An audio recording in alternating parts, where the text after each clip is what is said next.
Varmt välkommen till SM6 Yngve Erik Caesar. Ja, i det här avsnittet ska vi prata om Rodecaster Pro 2. Och hur vi kan använda den i vårt amatörradioschack. Så häng med. November 4 Echo X-ray. November 4 Echo X-ray. Hi, we're Rich. Really nice to hear you. You're 5x7 here at the parkover. Ja, nu har jag haft den här Rodecaster Pro 2 i några veckor i schacket. Och jag måste säga att jag är så överraskad. Jag är så positivt inställd till den här mixen. Ja, det är inte bara en mixer, det är en Rodecaster. Och ja, det innebär en hel del faktiskt. Den kan göra många spännande saker.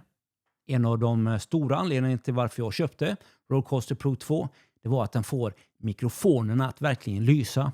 Ja, Rodecaster ihop med Shure SM7B. Jag använder nu en föreställning som heter Broadcasting. Ja, jag tycker faktiskt att den här inställningen som är förinställd här nu i Rodecaster får den här mikrofonen verkligen att lysa.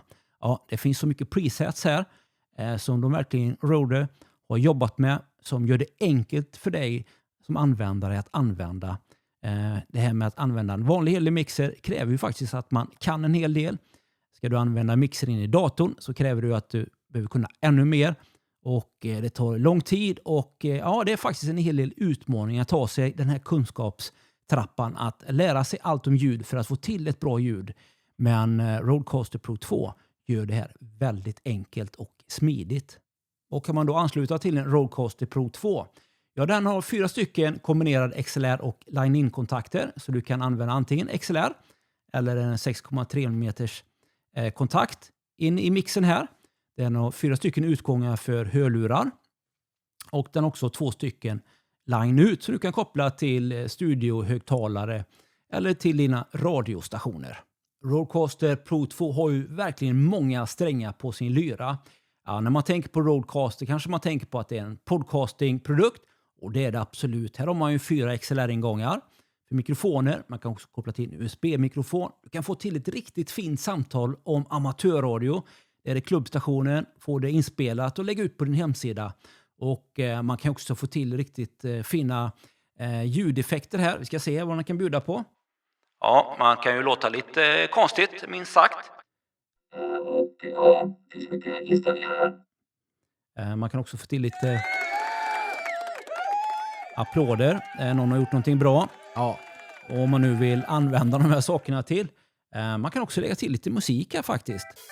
Ja, det är ju riktigt käckt. Nästan som man kan ha en radioshow här. Varför inte starta en podcast om amatörradio? Ja, den kan göra så många roliga saker. Rodecaster Pro 2. Rodecaster Pro 2 är också en audiomixer. Och det innebär att du kan mixa ut en hel del här. Du har ju dina 4 inputs här. Och den är ju digital här så du kan flytta runt de här olika ingångarna här. Och du kan märka de här med olika färger för att göra det enkelt för dig. Du kan också välja olika virtuella ingångar ifrån din dator. Till exempel om du har musik du vill koppla in så kan du ta den på en ingång här. Eller om du har något chattprogram som du vill prata in så kan du koppla in det på en ingång.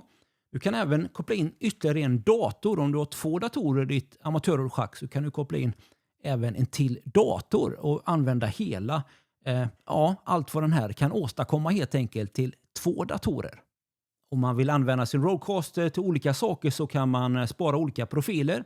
Jag har en för kontorsarbete, jag har en för streaming, jag har en för amatörradio. Har man flera familjemedlemmar så kan man ju också då ha flera profiler så att alla kan använda Rodecaster efter sina önskemål. Väldigt, väldigt bra. Jag har anslutit mina 3 stycken amatörstationer till Procastern här. Jag har anslutit dem via line-in här.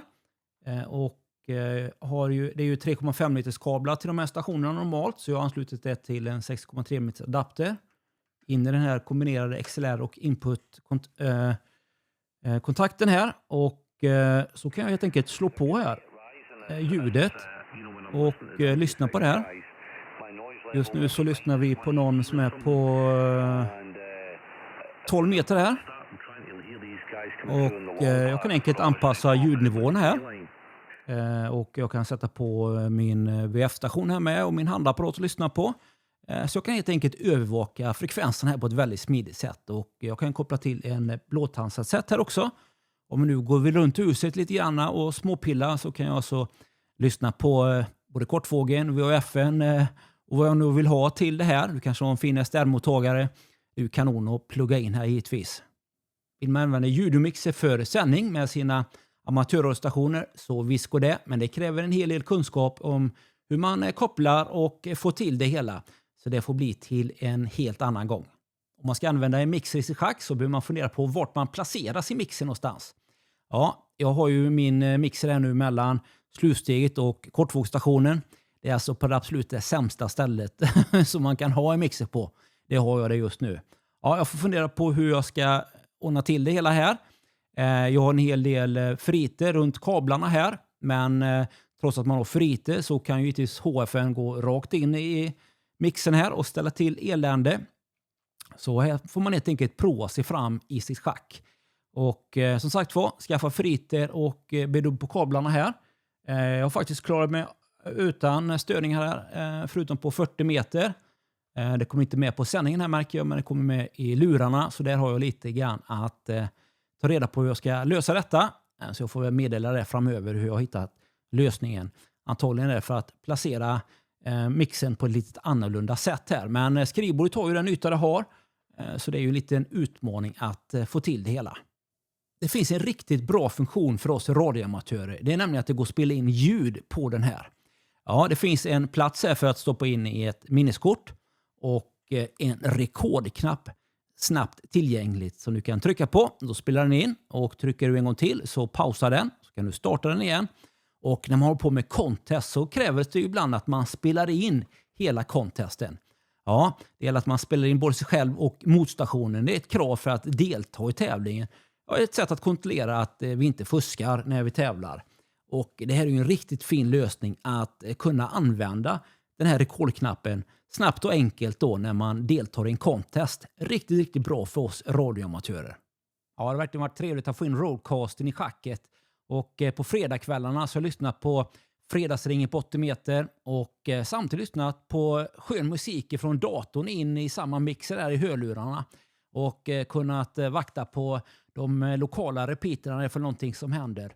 Ja, småmysa i schacket är ju så gott. Och Roadcaster Pro 2 gör det verkligen superbra att få till en riktigt trevlig mysstämning i schacket.